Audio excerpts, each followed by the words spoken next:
This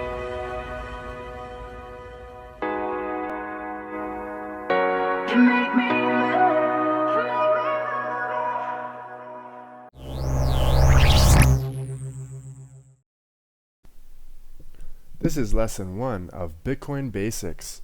Module 1, What is Bitcoin? And in this module, we'll be taking a very broad overview of what exactly the Internet Protocol Bitcoin represents and how we can relate it to existing technologies. Let us begin. The original Bitcoin white paper described it as an electronic cash system, and that description still very much holds true today.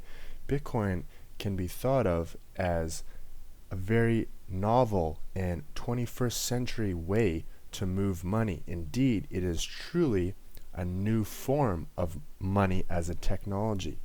One of the easiest ways to understand Bitcoin is to relate it to an already existing technology that we utilize on a daily basis, such as email. With email, we're essentially sending a message from point A to point B. Similarly, with Bitcoin, we are sending money from point A to point B. There is no third party in this transaction which administers or approves it, and therefore there is essentially no trust required. This lack of requirement of trust is enabled by a peer-to-peer cryptographic value exchange mechanism using public key cryptography, which we'll get into later. And in each of these transactions, several factors are recorded into the blockchain database as financial information, such as the timestamp of the transaction, the public address of the sender, the public address of the receiver, and the amount of money that is being exchanged. Now, Bitcoin is an entirely different form of money. It is digitally native money and is designed for the internet. There is no physical representation of Bitcoin. There is no tangible aspect of Bitcoin. Essentially, it is a cryptographic technology that is represented by a series of ones and zeros. And when we properly use this technology, it has the potential to be one of the most secure and cleanest payment systems the world has ever seen. Essentially, this security and this verification mechanism is formulated by an economy of networked computers, and by that we mean thousands of computers across the world which are simultaneously competing to verify the transactions that are being made in a process known as mining. For mining the Bitcoin network, these machines and this network of computers is then compensated directly in newly minted Bitcoin, something we'll get to in the later chapters. Now, it's essential for us to understand that the Bitcoin network and the blockchain represents a sort of financial ledger technology. Every transaction that takes place is transparently recorded into this ledger for essentially anyone to see. Every transaction is recorded and verified on this public network, and each transaction is cryptographically signed with an elliptical curve digital signature algorithm. The public-private key pair in this exchange is essentially what makes a Bitcoin network so secure.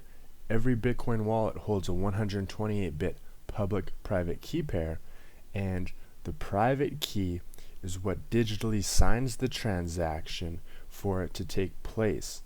If you're familiar with traditional email encryption technologies such as Pretty Good Privacy or PGP, Bitcoin uses a similar mechanism for public-private key pair exchange, except it is applied to the transfer of value.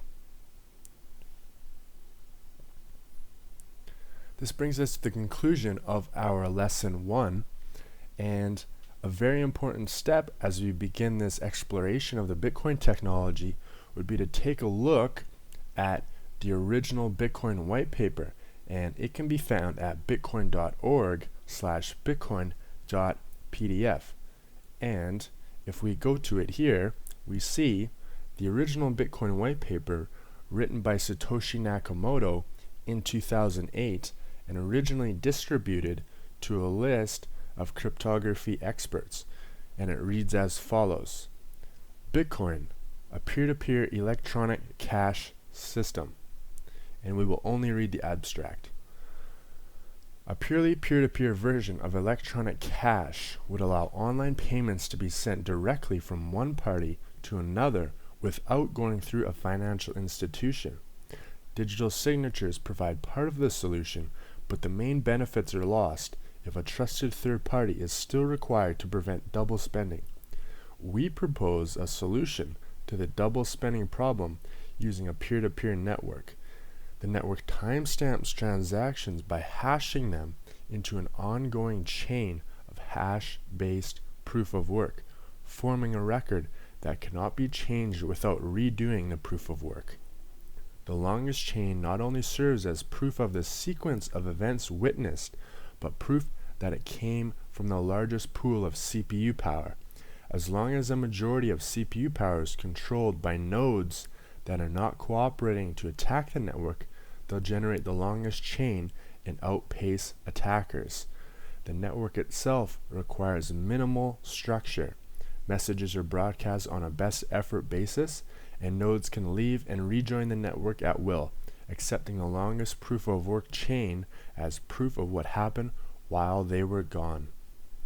Now, this publication in this white paper is essentially someone's starting point when they want to understand on a very deep level the Bitcoin network, and I would highly recommend you take a good look at it and you read through it.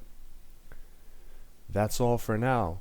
We will see you in Module 2.